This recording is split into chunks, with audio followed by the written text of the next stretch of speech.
नमस्कार मंडळी, आज आपण बनवणार आहोत पावसाळा स्पेशल कांदा भजी आणि त्यासाठी मी 3 ते 4 कांदे बारीक चिरून घेतलेले आहेत उभे।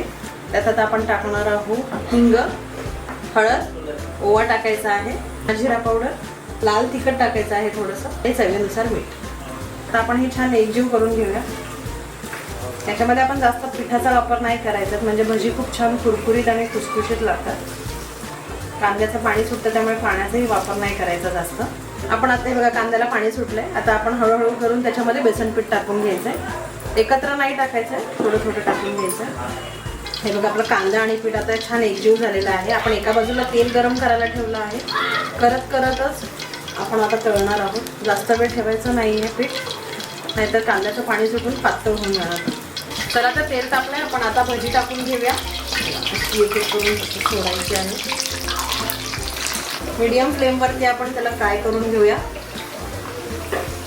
आणि गोल्डन कलर येईपर्यंत असं दोन्ही बाजूने आपण गोल्डन ब्राऊन करून घ्यायचं आहे। आणि कांदा भजी करताना कधीच घाई करायची नाही, त्याला मध्यम आचेवरती छान फ्राय करून घ्यायचं, तेव्हाच ती कुरकुरीत होते। चला तर आपली कांदा भजी रेडी आहे। आपण चाट मसाला टाकून अजून त्याची टेस्ट वाढवूया।